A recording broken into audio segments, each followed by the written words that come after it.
Video பார்க்குற அனைவருக்கும் வணக்கம். எல்லோரும் எப்படி இருக்கீங்க? நல்லா இருக்கீங்களா? இன்றைக்கும் ஒரு சில அப்டேட் நியூஸ் எல்லாம் கிடச்சிருக்குது. அதை பற்றி தான் நம்ம இன்றைக்கி வீடியோவாக பார்க்க போகிறோம். முதலாவது WWE பார்த்தீங்கன்னா ரோமன் ரெயின்ஸோடைய அடுத்த ஆப்பனண்டா செப்டம்பர் 14 மெக்சிகோ மாநகரத்தில் பார்த்தீங்கன்னா ஒரு லூச்சா ரெபிள் ரெஸ்லர் வந்து மோதுவார் அப்படிங்கிற மாதிரி சொல்லியிருந்தாங்க. அதுக்கான டோர்னமெண்ட் பார்த்தீங்கன்னா ராஸ் மேட்டர்னு சொல்லிட்டு நடக்கும் அப்படிங்கிற மாதிரி சொல்லியிருந்தாங்க. சரி, அதை விட்டு தள்ளுங்க. இப்போ இருக்கிறதுலையே ரே மிஸ்டீரியோ மட்டும் தான் ரோமன் ரெயின்ஸ் கூட மோதுனா ஒரே லூச்சா ரெபிள் ரெஸ்லர்ஸ். அதுவும் அவர் வயசான காலத்தில் தான் மோதினதுனால அந்த அளவுக்கு பெரிய லெவலெலாம் இல்லை. இப்போது ரசிகர்கள் மத்தியில் பெண்டா வந்து ரோமன் ரெயின்ஸ் கூட மோதினா நல்லாயிருக்கும் அப்படிங்கிற ஒரு பெரிய எதிர்பார்ப்பு இருக்குது. கொஞ்சம் யோசிச்சு பாருங்கள். பெண்டாவுடைய மூவ்ஸ் ஹை ஃப்ளை எல்லாமே நமக்கு தெரியும். அதை ரோமன் ரெயின்ஸ் கிட்ட யூஸ் பண்ணால் மேட்ச் பக்காவாக இருக்கும். ரோமன் வந்து ஒரு heavy weight wrestler. Roman Reigns தனக்கு ஏற்ற மாதிரி ஒரு மிட்கார்ட் ரெஸ்லர்ஸ் கூடயோ அல்லது அண்டர் வெயிட் ரெஸ்லர்ஸ் கூடயோ மோதி ரொம்ப நாள் ஆயிடுச்சு. அவர் மோதுறாருனா பிராக் லெஸ்னர் அல்லது கொஞ்சம் பெரிய டெவலப் ஆகிட்டு இருக்கிற மெயின் கார்ட் ரெஸ்லர்ஸ் கூட மட்டும்தான் மோதிக்கிட்டு இருக்காரு. இந்த மிட்கார்ட் பக்கம்லாம் போனதே இல்லை. பெண்டாவை பற்றி நான் சொல்லி ஆகணும். இதுக்கப்புறமா பெண்டாவை WWE பார்த்தீங்கன்னா மிட்கார்ட் டிவிஷனில் வச்சாங்கன்னா அவங்கள மாதிரி ஒரு முட்டாள் யாருமே கிடையாது. பெண்டாவுடைய வரவேற்பு அப்படிங்கிறது மண்டே நைட்டால் மக்கள் மத்தியில் பெருத்த வரவேற்பாக கிடச்சிது. அவர் ஒரு டாக் டீம் டிவிஷனில் தான் இதுக்கு முன்னாடி ஒர்க் பண்ணிகிட்டு இருந்தார். ஆனால் மெயின் ராக்ஸ்டருக்கு வந்த சில நாட்கள்லேயே மக்கள் மத்தியில் பெண்டானா யார், அவருடைய திறமை என்ன அப்படிங்கிறது நல்லாவே தெரிஞ்சிருச்சு. ஈவன் ரே மிஸ்டீரியோவுக்கு ஒரு 20 வருஷத்துக்கு முன்னாடி எந்த வரவேற்பு மக்கள் மத்தியில் கிடச்சதோ அதே இது பார்த்தீங்கன்னா இவருக்கு கிடச்சிருக்குது. இவருடைய பூஸும் நல்லா இருக்குது. அதே மாதிரி உடம்பையும் நல்லா வச்சிருக்கிறாரு. ரே மிஸ்டீரியோ எப்படி மாஸ்க்குக்காக புகழ் பெற்றாரோ அதே மாதிரி இவரும் மாஸ்க்குக்காக புகழ் பெற்றிருக்காரு. காரணம் என்னதுன்னா, இவர் அதர் ரெஸ்லிங் கம்பெனிலாம் ஒர்க் பண்ணும்போது பார்த்தீங்கன்னா பெருசாக தனித்துவமாக தெரிய மாட்டார். ஆனால் WWEல சிங்கிளாக சண்டை போடும்போது அவருடைய என்ட்ரன்ஸு, அவருடைய மியூசிக்கு, குறிப்பாக பார்த்தீங்கன்னா அவருடைய மாஸ்க்கு மற்ற ரெஸ்லர்ஸோடைய மாஸ்க்கை கம்பேர் பண்ணும்போது இவருடைய மாஸ்க் அப்படிங்கிறது டிஃப்ரெண்ட்டாக இருக்குது. இவருடைய ஃபைட்டிங் ஸ்டைலும் டிஃப்ரெண்ட்டாக இருக்குது. அதனால் ரோமன் ரெயின்ஸ் கூட பெண்டா மோதுனா சாய்ஸ் வந்து கரெக்டாக இருக்கும் அப்படின்னு சொல்லிட்டு பல மக்கள் நினைக்கிறாங்க. இப்போது பெண்டா ரோமன் ரெயின்ஸ் கூட மோதி அவர் ஹெவி வெயிட் சாம்பியன் ஆகிறான்னு கேட்டிங்கன்னா கண்டிப்பாக மாட்டார். பட் ஆனால் ரோமன் ரெயின்ஸ் மாதிரி அடுத்த லெவலை நோக்கி போவார். இவ்வளோ நாள் பார்த்தீங்கன்னா இந்த இன்டர் கான்டினென்டல் சாம்பியன்ஷிப் அந்த மிட்கார்ட் டிவிஷனில் இருக்கிற டைட்டில் பார்க்காம மிட்கார்ட் ரெஸ்லர்ஸ் மட்டுமே மோதிட்டு இருக்காரு. இப்போ ரோமன் ரெயின்ஸு, செத் ராலின்ஸு, பிராக் லெஸ்னர், ட்ரூ மக்லின்டையர், அப்புறம் நிறைய பேர் இருக்காங்க. ஜேக்கப் ஹார்ட், இவங்கெல்லாம் மெயின் ரெஸ்லர்ஸ் ஆகிட்டாங்க. அதாவது மிட் கார்ட் ரெஸ்லர்ஸை காட்டிலும் மெயின் கார்ட் ரெஸ்லர்ஸ் கூட தான் மோதிட்டு இருக்காங்க. அப்படி பெண்டாவையும் மெயின் கார்ட் ரெஸ்லர்ஸ் ஆகணும். சும்மா Dominik Mysterio, JD McDonagh, Chad Gable அப்படின்னு சொல்லிட்டு மிட் கார்ட் ரெஸ்லர் கூட மட்டுமே மோதிக்கிட்டு இருந்தார். இன்டர் கான்டினென்டல் சாம்பியன் அளவுக்கு மட்டுமே மோதிக்கிட்டு இருந்தார். இதுக்கப்புறமா WWE பார்த்தீங்கன்னா அவரை மெயின் ராஸ்டரில் மெயின் லெவலில் கொண்டு போகணும்னா ரோமன் ரெயின்ஸ் கூட மோத வச்சாலே போதும். அவருடைய திறமை ஆட்டோமேட்டிக் மக்கள் மத்தியில் வெளிப்படும். சரி, அதை WWE பண்ணுறாங்களா அப்படிங்கிறத வெயிட் பண்ணி பார்ப்போம். ஏன்னா இவரை தவிர்த்து நிறைய லூச்சா ரெபிள் ரெஸ்லர்ஸும் இருக்கிறாங்க.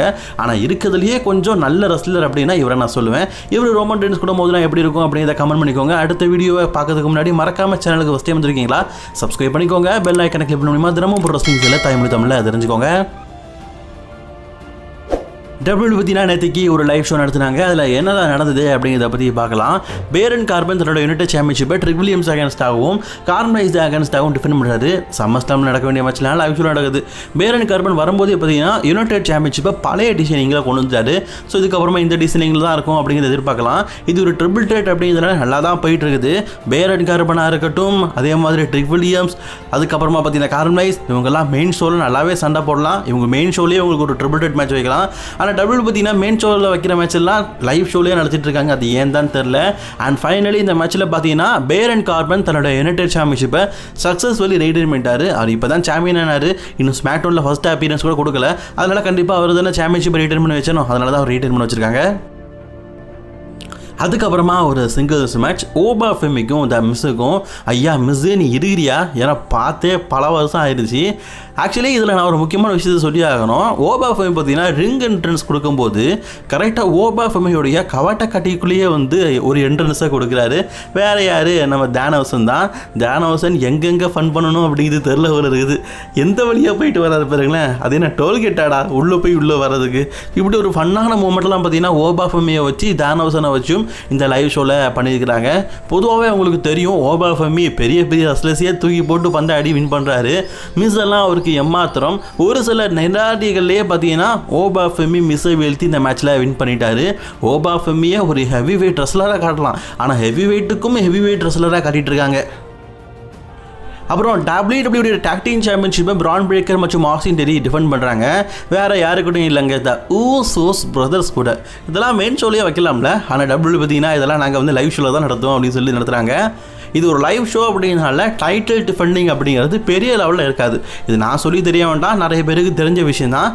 அதனாலேயே இந்த மேட்ச்சில் பார்த்தீங்கன்னா ஆஸ்டின் தெரி மற்றும் பிரான் பிரேக்கர் அவருடைய டைட்டிலை ரீட்டைன் பண்ணிட்டாங்க. அதுக்கப்புறமா நம்ம ஜாட் கேபிள் ஐயா இருக்கிறாருல, அவருடைய இன்டர் கான்டினென்டல் சாம்பியன்ஷிப்பை டிஃபெண்ட் பண்ணியிருக்காரு. சக்ஸஸ்ஃபுல்லி அதில் ரீட்டைனும் பண்ணிட்டாரு. பங்கும் கோடி ரோட்ஸும் அகெயின் ஒரு டாக் டீம் ஆகிருந்துச்சு. ரிகி சைன்ஸ் மற்றும் குந்தரை எதிர்த்து மோதுறாங்க. இத்தனை தடவை இந்த மேட்சை நடத்துவீங்க, லைவ் ஷோலேயே போர் அடிச்சிடும் போது மக்களுக்கு அத்தனை தடவை நடத்துனாங்க. வழக்கம் போல் கோடி ரோட்ஸும் பங்கும் வின் பண்ணிட்டாங்க. வின் பண்ணதுக்கப்புறமா பங்கு மக்களை பற்றி ஒரு ஸ்பீச் கொடுத்துருக்காரு. இதுதான் இந்த லைவ் ஷோவில் நடந்திருக்குது. பிராக் லெஸ்னர் ரிட்டையர்மெண்ட் ஆகிட்டார். இதுக்கப்புறமா க்ளவுஸை போட்டு சண்டை போட மாட்டேன் அப்படிங்கிற மாதிரி சொல்லிட்டாரு. அப்படிப்பட்ட பிராக் லெஸ்னர் இந்த வருடம் ரெஸ்ல்மேனியாவில் பார்த்தீங்கன்னா ஹால் ஆஃப் ஃபேமாக மாற வாய்ப்பு இருக்குது. இது நிறைய பேர் பார்த்தீங்கன்னா சொல்லிட்டு இருக்காங்க. அதுக்கான காரணத்தை பற்றி பார்க்கலாம். பிராக் லெஸ்னர் WWE வரலாற்றிலேயே மறக்க முடியாத ஒரு பீஸ்ட் அண்ட் கார்னர். இப்போ கூட அவர் ஃபிசிக்கலி நல்லா தான் இருக்காரு. அவர் ரிட்டைர்மெண்ட் ஆகிட்டாரு அப்படின்னு சொன்னால் நம்ப முடியாது. பட் ஆனால் அவர் 50 வயசு அந்த ரிட்டைர்மெண்ட் ஏஜ் தான். அதனால தான் பார்த்தீங்கன்னா ரிட்டைர்மெண்ட் நோக்கி போயிட்டார். WWEல நம்ம சின்ன வயசில் பார்த்த ரோமன் ரெயின்ஸு, ராண்டி ஆர்டன் இவங்கெல்லாம் 41 வயசை தாண்டி போயிட்டு இருக்காங்க அப்படிங்கிறத நினைக்கும் போது வருத்தமாக தான் இருக்குது. ஏன்னா சில வருடங்களில் அவங்களும் ரிட்டைர்மெண்ட் ஆயிடுவாங்கல்ல.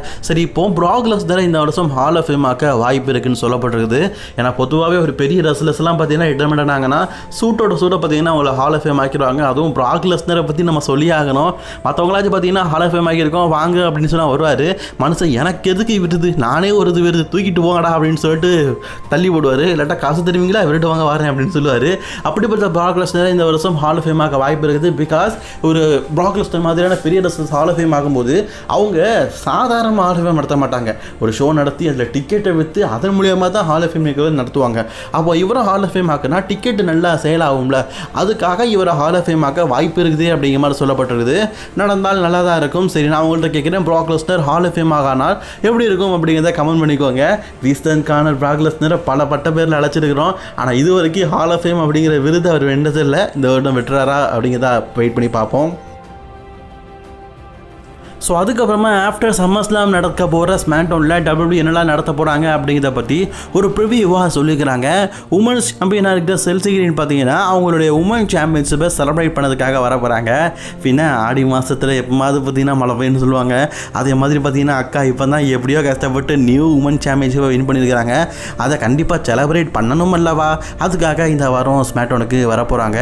அதுக்கப்புறமா நீண்ட நாட்களாக சண்டை போட்டுருக்கிற பகையாளி ஷார்லட் ஃப்ளையர் மற்றும் ஜெட் கார்கள் இவங்களுக்குள்ள சம்மர் ஸ்லாம்லேயே மேட்ச் வச்சிருக்கலாம். பட் ஆனால் அந்த சண்டையெல்லாம் ஓஞ்சி போயிருச்சு. ஏன்னா சம்மர் ஸ்லாமில் அவங்க உமன்ஸ் சாம்பியன்ஷிப்புக்காக லேடர் மேட்ச்சில் பங்கேற்றாங்க. அதனால் இவங்க 2 பேருக்கு அகேன்ஸ்டாக பார்த்தீங்கன்னா ஒரு சிங்கிள்ஸ் மேட்சை இந்த வாரம் ஃப்ரைடே இன்வெஸ்ட்மெண்ட்டில் அதாவது நாளைக்கே கன்ஃபார்ம் பண்ணிக்கிறாங்க. அதுக்கப்புறமா நீண்ட நாளுக்கு அப்புறமா ரிட்டர்ன் ஆக போகிற கேஓ மன்னன் நம்ம கெவின் ஓவன்ஸும் சிஎம் பாங்கும் ஃபேஸ் டு ஃபேஸ் பார்க்க போகிறாங்க. இவங்களுக்குள்ள எப்போ அந்த மேட்ச் நடக்க போகுது அப்படின்னு தெரில.